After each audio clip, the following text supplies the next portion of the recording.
Remember the New York City squatter who had this woman arrested? Well, it looks like he was running an Airbnb out of her house. Let's talk about it.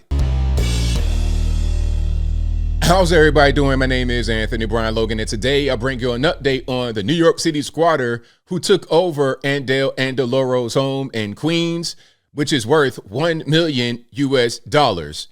Now, thankfully, that guy has been arrested and he's in court, and I hope that he goes to the penitentiary to make big rocks to little rocks.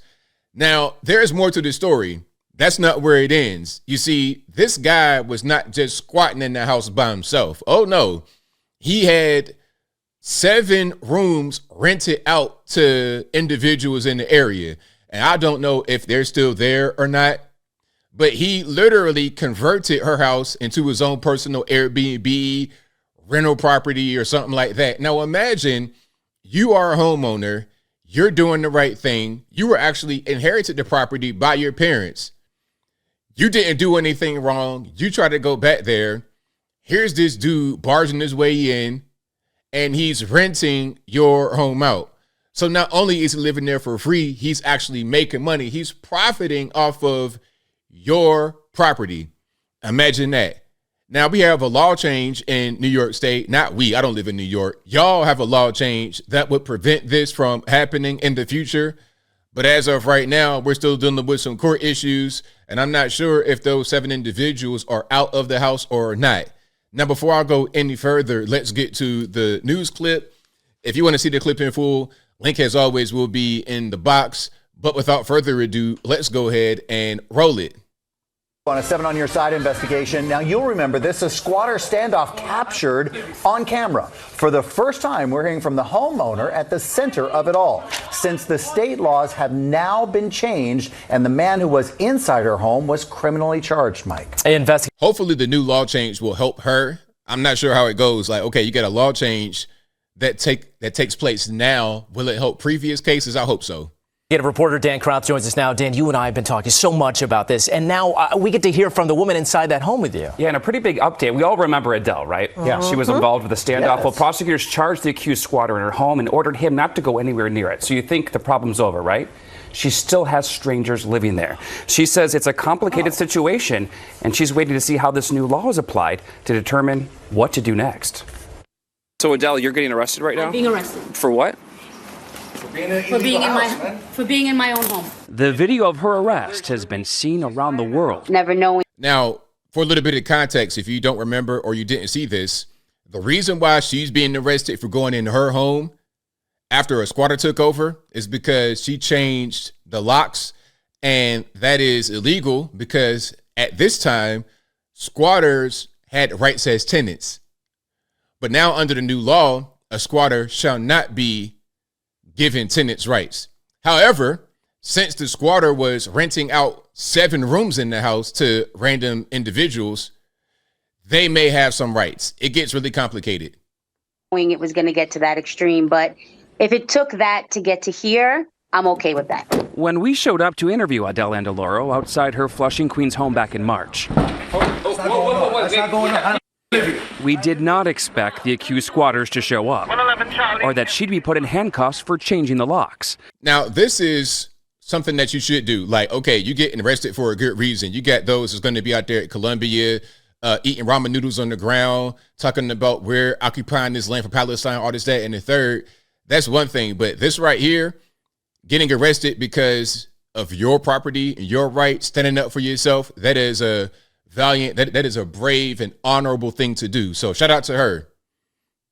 The charges were later dropped, and the Queens DA then arrested and charged the man accused of squatting in her home. I've just gotten so many phone calls, so many emails, people letting me know that, people thanking me for putting it out there and letting the people know that this is happening every day and to what extreme it can actually get. But I think the reason why the law change in New York City, or New York State, pardon me, is because of Andeloro. I think so. Without her case getting so much attention all over the world, we may not be here right now with the new law. But even though prosecutors charged the man and ordered him not to return to the home, they say he rented out rooms to other people. And Andeloro says they're still there. The sooner I can get these people out, the better. The bill is passed. Since her arrest, lawmakers changed state law, giving police more authority to remove squatters who don't have a legal right to be there, instead of taking them to housing court. I'm really proud that we can deliver for people like her and many others. I'm over the moon about the change in the law. But it's unclear what will happen yet in her case. The new law defines a squatter as someone who doesn't have title, right, or permission of the owner to be there. It's unclear if that includes people renting out rooms from an accused squatter.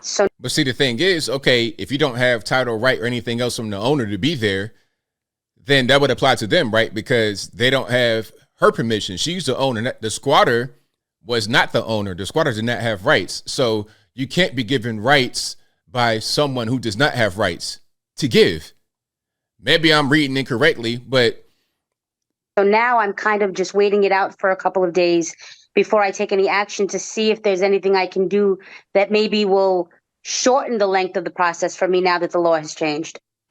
The accused squatter who was charged says he's innocent, claims he signed out what he claims turned out to be a bogus lease with an unnamed real estate broker.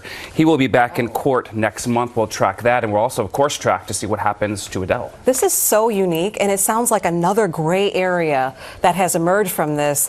You know, the person who signed the lease from the person who was acting as the homeowner but wasn't actually the homeowner. It is. I have a feeling this will be taken care of fairly soon. Adele's afraid to go back to the home, so she isn't seen for herself because we saw what happened last time. Oh, yeah. So we'll keep you posted. And I have to thank the viewers. I wake up every day to at least a dozen emails from people saying they're in a similar situation. In fact, I walked into a building yesterday and a security worker told me his family has been dealing with a squatter situation, 3 squatters for about 11 months. And once the news broke last week that that squatter was criminally charged, they disappeared and they haven't come back. Wow. Literally, that was one of the best things I could hear. It made my day. Wow. No. Congratulations. I know it's been a lot of hard work and more work to do. By the way, to see all the reports that you've done, ABC7NY. Dan, thank you. Thank you for having me. So, yeah, shout out to Andel and Deloro. Hopefully this case gets resolved and the 7 rooms that are occupied by strangers get emptied. I don't even know how you do that. I mean, the house was a pretty nice house, but 7 rooms? I don't know if it was 7 rooms or 7 individuals. It could be 7 rooms. You're talking about you're leasing out the closet, you're leasing out a living room, bedrooms, attic, crawl space, all kind of stuff. This is crazy, and it's happening all over the country. And as economic conditions kind of worsen, you're going to see more people resort to crime. I'm not saying it's an excuse. Don't get that twisted at all. But you're going to see more things like this. So it's necessary to be ahead of the curve to make sure that we have laws in place that prevent squatters from doing whatever they want to do. But as I close, I want to say this. Shout out to, again, Andel and Deloro and New York State government for responding to what happened with her case by creating this new law. Now, I hope all squatters, everyone who can be determined to be a squatter, will be affected by the new law, and they can't just squat in somebody's house. Look, I don't care if the homeowner does not live there, they ain't been there in years. It's not your property. You can't just take something because you think it belongs to you, or you think that, oh, they're not here and nobody going to miss it. No, it's not yours. You can't take it. You can't have it. And in some parts of the country, when you invade someone's space, when you take a thing that does not belong to you, well, the consequences might be a little bit more, how can I say, a little bit more serious than simply going to court and figuring it out that way. But I think I'll leave that right there for now. And what say you? What's your take on what's happening here with the 7 individuals squatting in the house because the squatter leased the properties out? Have you heard about things like this before? Squatters taking the home, stealing the home, and converting it into an Airbnb, into a rental property. Look, how about this? Just go out there, get money, work hard. All right. And if you can't get money, you can't work hard, then it is what it is, man. It's not for everybody. And you know what? One thing I would do is, if you think that times are hard and the conditions are difficult economically, well, who are you voting for? You voting for high taxes? You voting for illegal immigration? Like, do whatever you can to make sure that you have a bright future in this country. And if you're not doing that, then I'm not really trying to hear it. And I definitely don't want to hear any criminals making excuses for criminal behavior. Whatever your thoughts are, please let me know in the comments below. And that's all I got to say for this video. If you like what you heard, please comment, rate, share, and subscribe. Peace.